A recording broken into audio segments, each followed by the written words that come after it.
अगर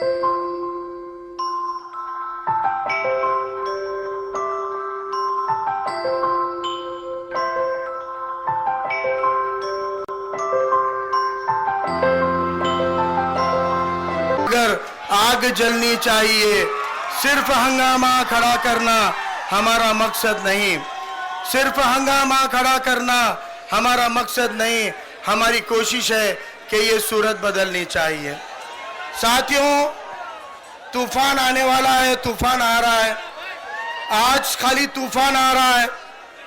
आज तो महज श्रद्धेय नेता बाबा साहब अम्बेडकर और अलहज बैरिस्टर असदुद्दीन साहब का, ये इन दो नामों का तूफान इस शहर में, इस जिले में और नांदेड़ लोकसभा में आ रहा है।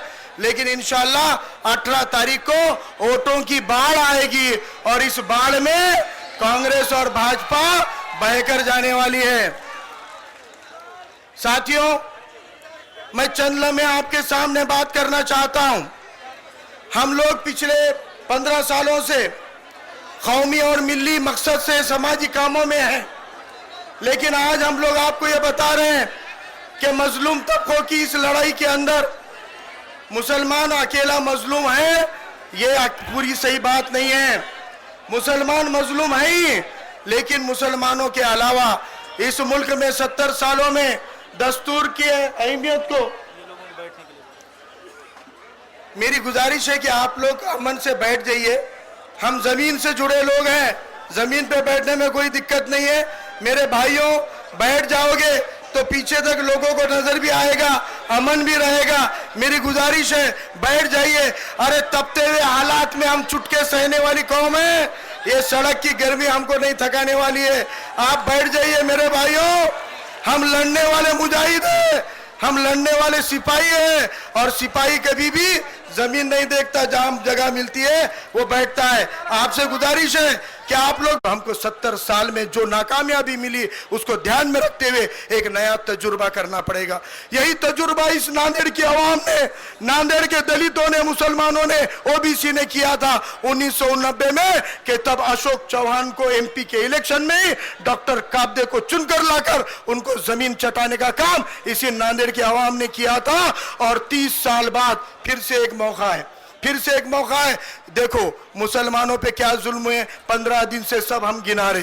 लेकिन मुझे बताओ कि अपने नांदेड़ में 3000 करोड़ रुपए आए थे कि नहीं आए थे? आए थे ना। क्यों आए थे? गुरु गोविंद सिंह जी के पुण्याई से आए थे, गुरुद्वारे के गुर्दागद्दी प्रोग्राम के लिए आए थे। लेकिन वो 3000 करोड़ रुपए कौन खा गया? कांग्रेस खा गई। कांग्रेस का कौन जिम्मेदार खा गया? अशोक चौहान खा गया। 3000 करोड़ गुरुद्वारा का पैसा आकर भी गुरुद्वारे के नाम पे खर्चे उठा लिए। आज हमारे सिख भाइयों को जाके पूछो कि गुरुद्वारे के नाम पे 3000 करोड़ आ गया, लेकिन अभी हजारों रुपए गुरुद्वारे के नाम पे खर्चा है। यानी ये गुरुद्वारे के पैसे को भी इन्होंने नहीं छोड़ा। और अशोक चौहान बोलते फिर रहे, मैं नांदेड़ का चौकीदार हूं। अरे जैसा देश का चौकीदार चोर है, वैसा नांदेड़ का चौकीदार भी। अब जब देश का मोदी फेंकू है, तो नांदेड़ का मोदी अशोक चौहान भी फेंकू है। जब एक फेंकू से तंग आ गए, जब एक चौकीदार की चोरी से तंग आ गए, तो हमको आज सुनहरा मौका मिला ना कि देश के मोदी को भी और नांदेड़ के मोदी को भी वापस भेजने का गोल्डन चांस नांदेड़ के दलित मुसलमानों के पास है, ओबीसी भाइयों के पास है। इसलिए देश का चौकीदार चोर है, नांदेड़ का चौकीदार चिंदी चोर है, और हमको अब दोनों भी नहीं चाहिए, दोनों भी नहीं चाहिए। इसलिए पहला मौका है कि जब हम इत्तेहाद अगर करेंगे, मुसलमान का एक भरोसा है कि हुस्न अखलाक से अगर किसी को दावत देते हैं तो उसको दीन की दावत कहलाता है। अरे यहाँ एक आदमी नहीं, एक समाज नहीं, एससी में हमारे बौद्ध भाई, हमारे मातंग भाई, हमारे धनगर भाई, हटकर भाई, कोड़ी भाई, माड़ी भाई, पांचाल भाई मुत्तहिद होकर मुसलमानों के आगे दोस्ती के हाथ फैला रहे हैं। अरे मुसलमानों, गले लगा लो, इत्तेहाद कर लो, और ये मौका है कि आप मुत्तहिद हो जाओगे तो आप तूफान को भी चैलेंज करने का दम रखते हो। और ये लड़ाई किसके लिए लड़नी है? हम सब की लड़ाई खाली अपने ऊपर होने वाले जुल्मों के लिए नहीं, आप सरकारी आंकड़ों को भी देख लोगे तो पता चलेगा कि इस मुल्क के अंदर हर रोज 8 किसान खुदकुशी करते हैं, महाराष्ट्र में हर रोज 9 किसान खुदकुशी करते हैं और मराठवाड़ा के अंदर हर रोज 12 किसान खुदकुशी कर रहे हैं। ये किसान भाई नापिकी से तंग आकर, खेती के अंदर ये सरकार की गैर बराबरी की वजूहात से तंग आकर कि बिजली नहीं है, पानी नहीं है, फसल होती नहीं है, अगर फसल उग भी गई तो उस फसल को ये कीमत देते नहीं है, मट्टी के मोल में, मट्टी के भाव में माल खरीदते हैं। ये रोज के 12 किसान जो खुदकुशी कर रहे हैं ना, ये हमारे और तुम्हारे रहते हुए, बाबा साहब का संविधान रहते हुए, अगर मेरे नांदेड़ जिले का, मेरे मराठवाड़ा का किसान खुदकुशी कर रहा है तो ये हमारे लिए शर्म की बात है। और ये लड़ाई हमको किसानों के लिए लड़नी है, उनकी खुदकुशियों को बंद कराने के लिए हमको कांग्रेस और बीजेपी को सत्ता से बाहर फेंकना पड़ेगा और वंचितों की सरकार लानी पड़ेगी। हमारी सरकार आएगी तो हम खुदकुशी भी बंद करेंगे, दलितों के हमले बंद करेंगे और हम मुसलमानों के ऊपर के हमले बंद करेंगे। लोग पूछ रहे हैं 548 में कितनी जगह लड़ा रहे, अरे एक तारीख देखो, HD देवेगौड़ा बने थे कि नहीं पंतप्रधान, कितने MP थे उनके, अरे 12, 15, 18 MP लाकर वो PM बन सकते हैं। तो महाराष्ट्र में 48 में से 30 MP इंशाल्लाह वंचित आघाड़ी के आ रहे हैं और हम बाला साहब अंबेडकर को PM के कुर्सी पे बिठाएंगे और आने वाले विधानसभा में महाराष्ट्र के अंदर वंचितों की सरकार पूरे मेजोरिटी से आएगी।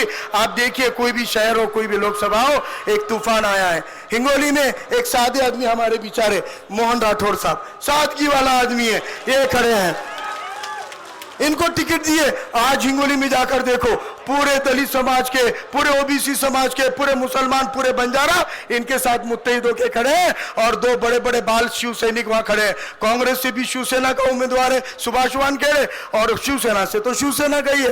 तो फिर दोनों शिव सैनिकों के खिलाफ में ये अकेला वंचितों का शेर वहां लड़ रहा है और इंशाल्लाह हिंगोली से जीतने वाला है। अब अपने नांदेड़ और हिंगोली के 2 कैंडिडेट यहाँ जीत गए, बाड़ा साहब खुद जीत गए, इम्तियाज जलील साहब खुद जीत गए, यहाँ 4 हो गए, अपने को तो और बाकी 20-22 सीट रह गए और वो हो गए तो सीधा इस मुल्क के तख्त के ऊपर पहली बार, जिसमें आज तक कोई दलित मुसलमान नहीं बैठा, इस मुल्क के तख्त के ऊपर वंचितों की सरकार आए बिना कोई दलित और मुसलमान वजीर आजम नहीं होगा और वो सिर्फ हम ही ला सकते हैं और अपने मनगढ़ के दम पर ला सकते हैं। यहाँ पर जो सिखों पे जुल्म हो रहे हैं, उनके जमीनों को वक्फ बोर्ड की जमीनों की तरह हड़पने का काम हो रहा है। पूरा सिख समाज ये दोनों के खिलाफ है और वंचित आघाड़ी के साथ है। जिन मराठा भाई किसान खुदकुशी कर रहे हैं, मुस्तैक वो जान गए हैं कि एक हवेली की चाकरी नहीं करेंगे, वो मराठा समाज आपके साथ है। कौन कहता है कि अकेले दलित मुसलमान OBC है? इस शहर का हर तबके का पसमानदा तबका जितना भी है वो आपके साथ खड़ा हुआ है। अब सिर्फ जरूरत है मुत्तहिद हो जाओ, भटकावे में मत आओ, बहकावे में मत आओ, अपने दिल की सुनो, अपने जहन की सुनो, अपने दिल की सुनो, अपने जहन की सुनो। बीच में कोई दलाल नोट लेके आएंगे, उनको आप जूते मारने का काम करो। हमने एक टीम लगाई है, मैं बड़े जिम्मेदारी के साथ कह रहा हूं, हमने एक 200 बच्चों की भीम टाइगर की टीम लगाई है जिनके पास स्टिंग ऑपरेशन दिया है। और आपको भी कह रहा हूं, मोबाइल है ना जेब में, कोई पैसे देने को आया तो शूटिंग करो और सीधा पुलिस स्टेशन में जाके वीडियो दे दो या वीडियो हमारे टीम के पास ला कर दो। पैसे देने वाले का चेहरा और नाम खाली कैच कर लो। आपको हम दावे से कहते हैं 200-300 कांग्रेसी और बीजेपी के गुलामों को अभी जेल में डालेंगे, सरकार आने की इंतजार की भी जरूरत नहीं है, अभी जेल में डालेंगे उनको 18 के पहले ही। इसलिए भाइयों, आप लोगों को किसी के बहकावे में आना नहीं है, अपने जमीर और स्वाभिमान को बिकने नहीं देना है। ये एक मौका 30 साल के बाद आया है कि पहली बार आप कांग्रेस और बीजेपी को हराकर नया मुत्तबातिल, नया विकल्प यहाँ पे खड़ा करोगे तो आने वाले दिन विधानसभा के अंदर सभी मजहब, सभी जातियों को ऐवानों में जाने का, ऐवान असेंबली हो या पार्लियामेंट हो, मौका मिलेगा। ये अकेली ये वंचित आघाड़ी है जिसने महाराष्ट्र में 5 मुसलमानों को खड़ा किया है, बाकी कोई पार्टी ने नहीं खड़ा किया। आपके साथ इंसाफ करने का अगर कोई कर सकता है तो वो असदुद्दीन साहब अवैसी और बाला साहब अंबेडकर ही कर सकते हैं। इनके ऊपर एतबार हमको करना है। अरे हमने झूठे मक्कारों पे भरोसा करे, ये तो ईमानदार लोग हैं, इन्होंने अपने अपने समाज की लड़ाइयां तो लड़े, अब एक जगह आके सभी मुस्तहिकों की लड़ाई लड़ रहे हैं, हम इनका साथ देंगे। और एक आखिरी बात, कांग्रेस कहती है हमको MIM नहीं चाहिए। क्यों भाई? एमआईएम मुसलमानों की आवाज उठाती है या खाली मुसलमानों की बात करती है, यही इल्जाम लगा रहे हो ना, या खाली मुसलमानों का संगठन है इसलिए नहीं चाहिए? तो मैं अशोक चौहान से कहता हूं कि आपके कांग्रेस के अंदर जिला समिति में कौन सा मुसलमान है बताओ, आपके शहर कमेटी में कौन सा मुसलमान है बताओ, जो पहले अध्यक्ष और सचिव के जैसे बड़े पद पर हो, महासचिव के, एक भी नहीं है। नांदेड़ जिले में 70 साल में जिला अध्यक्ष तक नहीं बनाया उन्होंने कांग्रेस का मुसलमान को, तो फिर उनके पास में मुसलमान कहाँ है? उस अल्पसंख्यक सेल, और उसके अंदर अध्यक्ष भी मुसलमान, उपाध्यक्ष भी मुसलमान, सचिव भी मुसलमान, सभी मुसलमान। अरे एक इमाम तो तुम्हारे कांग्रेस कमेटी में है ना, माइनॉरिटी सेल बोल के। तो फिर पहले अपने अंदर की बंद करो ना मुस्लिम संगठन। अगर तुम में दम है तो नांदेड़ का जिला अध्यक्ष और शहर अध्यक्ष मुसलमान को बताओ, 70 साल में तुम मुसलमान को जिला सदर नहीं बनाए। मुसलमानों ये तुमको आमदार खासदार कब बनाना? इतने बुज़दिल लोगों के ऊपर भरोसा नहीं कर सकते, इसलिए आप अपने अंदर की एमआईएम को पहले खत्म करो। ये एमआईएम आप खाली मुसलमानों की आवाज उठाने वाली नहीं है, ये एमआईएम आप दलितों की, आदिवासियों की, पिछड़ों की, धनगरों की, हटकरों की आवाज पार्लियामेंट के अंदर असदुद्दीन अवैसी साहब उठा रहे हैं। इसलिए अभी अकेले मुसलमानों के नहीं, इस मुल्क के पसमानदा लोगों के लीडर हैं, और उनकी इसी नजरिए को देखकर हम उनके तायद में खड़े हैं कि जब सब पिछड़े एक नहीं होंगे, जब तक सारे पिछड़े एक नहीं होंगे, तब तक कोई इनकलाब नहीं आएगा। और आप लोग, आप खाली वोटर मत बनो, आप वोट डालकर इस शहर के तुम सुल्तान रहे हुए, 6-6 बार यहाँ पे एमएलए मुसलमान का ये 70 साल में रहा है, लेकिन ये 35-40 सालों से अशोक चौहान ने उनको जलील करके हमको सत्ता के बाहर किया। इसलिए मैं आखिरी लाइन बोल के अपनी जगह लेता हूं कि जिनसे ये जहां वाले परेशान रहे हैं, अरे वो मरहले हम पर आसान रहे हैं। जिनसे ये जहां वाले परेशान रहे हैं, वो मरहले हम पर आसान रहे हैं। ले हमसे भी मशवरा आया अहले हुकूमत कि हम भी इस मुल्क के सुल्तान रहे हैं, कि हम भी इस मुल्क के सुल्तान रहे हैं। जय हिंद, जय भीम, इनकलाब जिंदाबाद, अल्लाह हाफिज। शुक्रिया सर। इसी बीच में आपके सामने एक दरखास्त की जाती है, गुजारिश की जाती है कि जो भाई भी, जो लोग भी आर्थिक मदद करना चाहते हैं, अपने उम्मीदवार को जिताने के लिए डोनेशंस देना चाहते हैं, वो शिवाजी गेडेवाड़ जी साहब यहाँ पर खड़े हुए हैं, उनसे स्टेज के पीछे मिलिए, आपका नाम और जो भी आप डोनेशन देना चाहते हैं अमाउंट वो लिखवाइए। शिवाजी गेडेवाड़ साहब पीछे खड़े रहेंगे, उनसे आप मिलिए, उनसे राब्ता कायम कीजिए और उनके पास आपका डोनेशन अमाउंट और आपका नाम लिखाइए। इसके बाद मैं मजलिस इत्तेहादुल मुस्लिमीन के जिम्मेदार साथी दोस्त एडवोकेट मसूद हुसैन से गुजारिश करता हूं कि वो आए और मुख्तसरन वक्त में अपने ख्यालात का इजहार करें।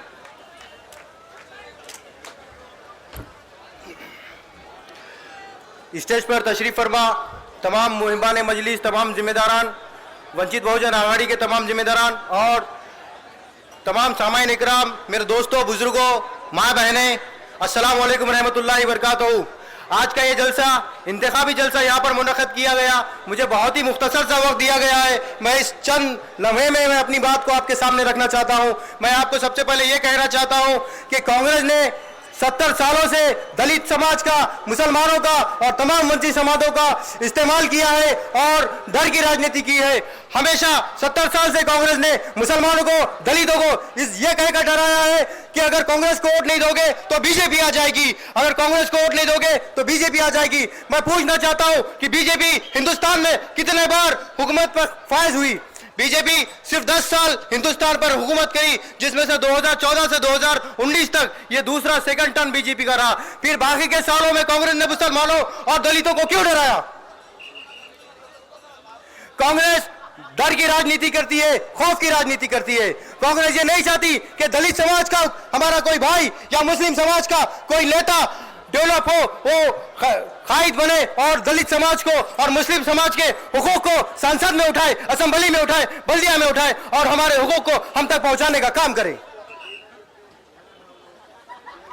कांग्रेस ने हमेशा हमारा इस्तेमाल किया है और उसके बदले में कांग्रेस ने हमसे सिर्फ वोट हमसे हासिल किए हैं। जब भी वक्त पड़ा कांग्रेस हमारे बीच आती है, हमको डराती है, हमको धमकाती है और हमारे वोट हमसे लेती है और हम पर हुक्मरानी करती है, हम पर राजनीति करती है, हम पर राज करती है। लेकिन जब आज बारी आई है हमको वोट मांगने की, जब आज बारी आई है हमको वोट हासिल करने की, तब कांग्रेस कहती है कि वंचित बहुजन आघाड़ी बीजेपी की बी टीम है। मैं अशोक चौहान से और ये कांग्रेस से पूछना चाहता हूं, अगर वंचित बहुजन आघाड़ी बीजेपी की बी टीम है